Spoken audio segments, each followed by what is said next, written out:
Hi, everybody. I'm Lisa Kessler, and I'm here today on behalf of Cheers for Charity New Hampshire with my dear friend and partner in crime, Joanne Burchuk. Hey, Joanne. I'm Lisa. Yes, I'm Joanne Burchuk with Lighthouse Physical Therapy, and very happy to have another session of our Cheers for Charity today. And I would like to welcome Nancy from our the oh geez, can't read my own writing. Seacoast Village Project. How are you today, Nancy? Please I'm fine, thank you. yourself.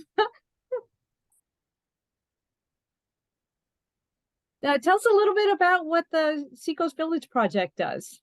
Okay, great. So I'm Nancy Eichner. I'm one of the founding members of the Seacoast Village Project. And in my life as a geriatric care manager over the years, one of the things that always bugged me was that if people had had access to good information and good connections 6 months before they came to see me, they wouldn't have to come to see me. So as I approached retirement myself, I was interested in being part of an organization that helped older adults feel smarter and more confident about the choices they have to make in old age. So we started the Seacoast Village based on the national village to village model. There are about 300 villages nationwide and incorporated as a nonprofit in New Hampshire in 2018. Started our membership drive right at the start of the COVID. So we had some challenges starting up, but we now have about 210 members across the Seacoast. And we help our members increase their odds of being able to stay at home as they age by helping them get connected, get smart, and help each other out. Wonderful. Can you share a few ways that the members help each other out? Sure. I think the thing that we found when we started by offering to volunteer services for people is that people really wanted to get to know each other before they asked them for favors. One of the things as older adults, and especially as New England older adults, we have a really hard time doing is asking for help. So we focused on helping people get connected first, how to counteracting some isolation. We have social events. We have events where people can meet up and share common interests and do things together and get to know people who might be volunteering for them. And we help people learn about normal aging and some of the pitfalls that might happen. And then all of our members also have the opportunity to volunteer. So some volunteer to support our program by helping us host events and working in the office. And other volunteers help by providing rides to people. We provide rides to medical appointments, but also to fun stuff. So if you want to go to one of our programs, or if you want to meet a friend for lunch and you don't drive anymore, we can do that. We've helped people with handyman services. We help people navigate the healthcare system. Sometimes they have a question about why their insurance was denied, or who they can find for a provider because their primary care provider is retiring, or who can drive them to the appointment to have their cataract taken out because they need a ride home and they live alone. So we're pretty practical in terms of the support. We do dog walking, we help with gardens. We're putting a push on this fall to do some emergency preparedness. So we'll be helping people get the light bulbs and batteries and their smoke detectors, prepare for winter storms, and then join up on our emergency storm calling tree so we can check in with people when bad weather is coming. So those are a few things we're doing. Yeah, there's some really, really great resources for people. And I think now, especially with such the rising cost of assisted care, nursing home facilities, it's quite a financial burden for people. So, and I think people just want to stay in their home longer, but it's helpful to be able to have services like this so that help support them to be able to do that. And is this the only, is it considered like a chapter or within the organization? Is this the only one in New Hampshire? And it's the only one on the Seacoast. Yeah. So the first one was Beacon Hill Village down in Boston. And we have a national association. Beacon Hill Village was being overrun with requests for technical support for other villages like ours who are trying to get started. So the national organization really supports all of us by sharing information sharing opportunities to participate in resources and research and grants. And it's a really wonderful organization if you're trying to write bylaws or develop a program, or you just want to reach out to somebody else who's doing something similar to you. So there's the closest one to us is the Neighborhood Network up in York, Maine. There's also one down in Newburyport. And then there are a couple in the middle of the state around Nashua and up in Lyme and out in Monadnock area.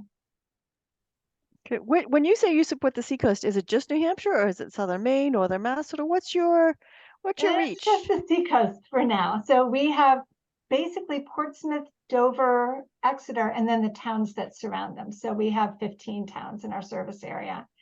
And we divide up our own members just in quadrants because it makes sense.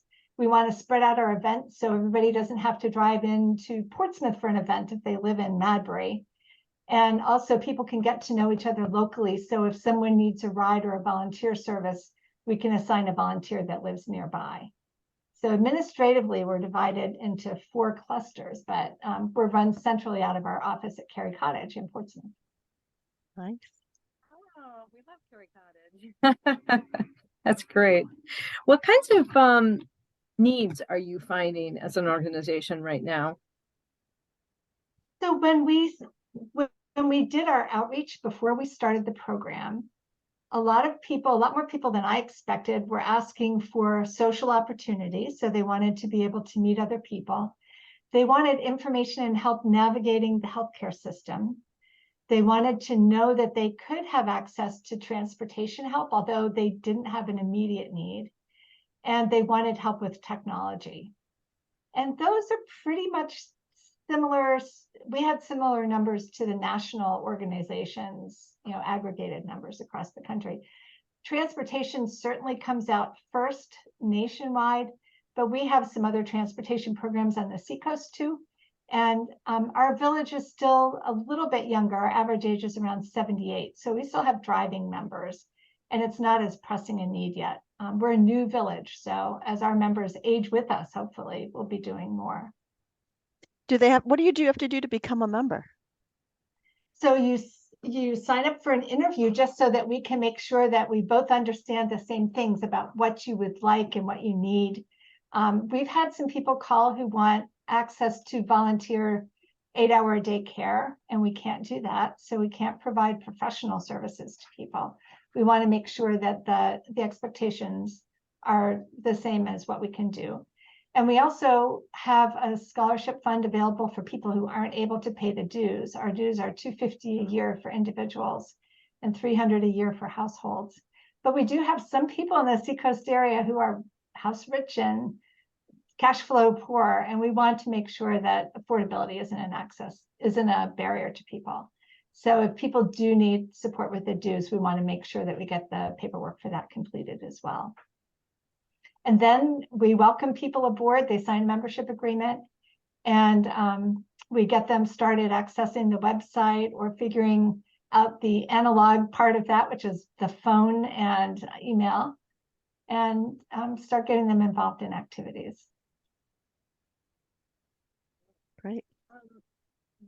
When somebody signs up, no, that wasn't the question I was going to ask. I'm sorry. I completely lost the question. Continue on. Yeah, it's hard when you have so many things swimming around in your head, right? I know, right? So when you're talking about social activities, maybe you could give us an example of one or two of those. Like, what does a social activity look like? Is it a game day? Is it a book reading? Is it visiting an art exhibit? Like, what are some examples of? Is it just a nice, get together? So we've had a couple of house parties that are hosted by different members that we have. We have an upcoming ride on the gondola. We're going out to the life-saving house, and we're going to do a tour out there. We have a pretty active group that likes to do kayaking. I was looking at the winter schedule with the programs team this morning. Snowshoeing is coming up. We have a lot of hikers. We have an art group. We had an art open house at Cary Cottage in the summer in July, and it was very well attended. We have some very, very accomplished artists in our midst. We go out to musical performances. We've had meetups at Strawberry Bank where, we put up our balloons and our signs and people can come and sit together for concerts they're interested in. We have meetups at restaurants to eat out. We've had some Zoom, the Zoom stuff is good and bad. We have some people who really like to Zoom because they don't like to drive. So we've had book clubs on Zoom. We've had travel presentations.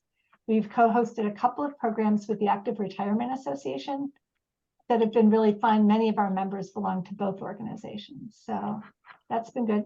We have very active members who volunteer at the Seacoast Rep, the Seacoast Science Center. So they'll come up with ideas for things that we can do there.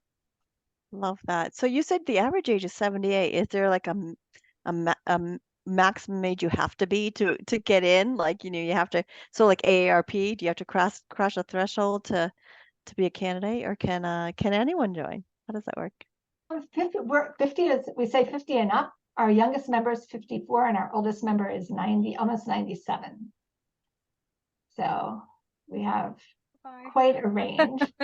Maybe a third of our members live alone and the rest are married. We have some members who are living with the person they're providing care for, which provides its own type of isolation and challenges navigating, right? When you're trying to do your job and navigate for the other person as well. So as we get to know people and as we get to connect them and find out really what their practical needs are, then we can reach out to, we have a health service support team, and we can reach out if somebody is having problems with anxiety, or someone's really frustrated as a caregiver, or somebody is nervous about an upcoming appointment. We can connect a volunteer who feels comfortable talking about that.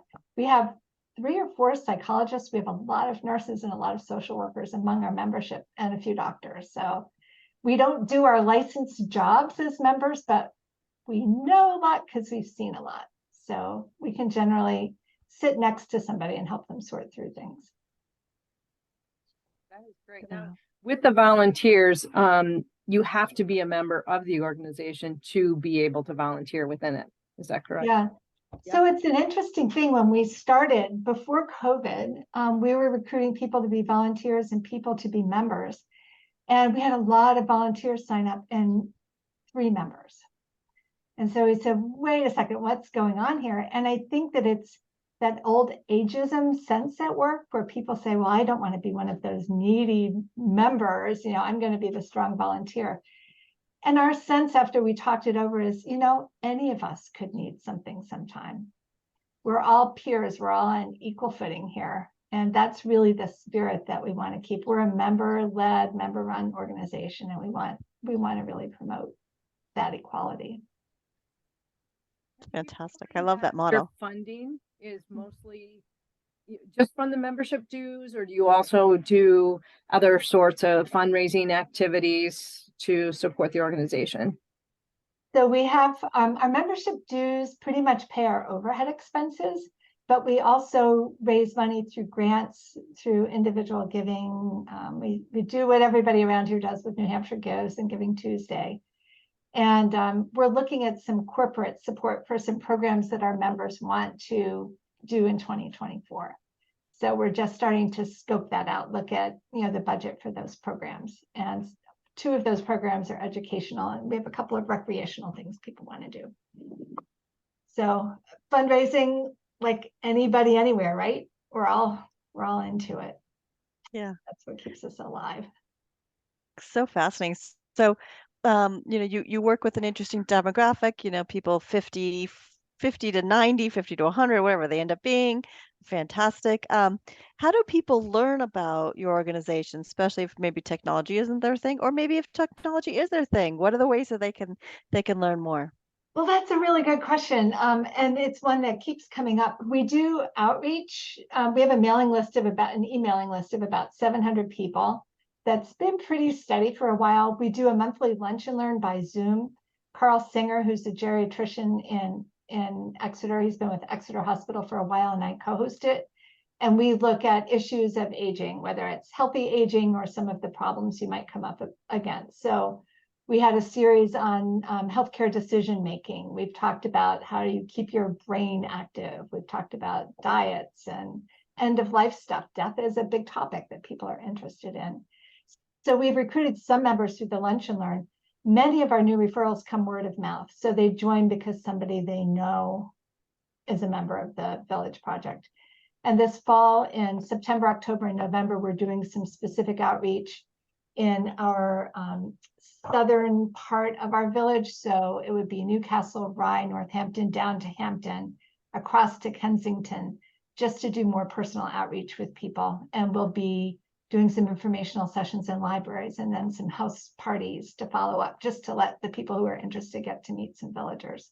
So it's very personal, hands-on stuff because we have such a diverse population. There's nobody more diverse than a generation of boomers, and they all like their information differently. We mail about 40 newsletters every month because we have people that just don't want to look online, and we don't have yellow pages anymore. If we had, we'd be in better shape, but Awesome. Oh, this is so good. And do you have a website or anything else as well? yep, our website is seacoastvillageproject.org. And we also have a Facebook page for the Seacoast Village Project. Awesome. Awesome. Well, this is fantastic. I was so glad that you're building this community for a group of people, like you said, that are often, especially if they live alone, they become isolated, right? And you don't, and community is so important, not just, it ends up being for both our mental and our physical health, right? So, Right. and And you know, I think the two of you hear the questions all the time, right? Should I stay or should I go? And that's the question that a lot of people are now. What can I do to increase my odds of being able to stay here? If I have to move, do I move sideways into a smaller home or do I move into a community? They're tricky questions. So yeah. The discussion is really rich and it's a privilege to be part of it. Wonderful. Well, it's been a privilege to hear about it from you and to learn more about your organization and to welcome you to our Cheers for Charity family. Thank you so much for spending time with us today. We really do appreciate it. Well, thank you. I appreciate it too. Take care.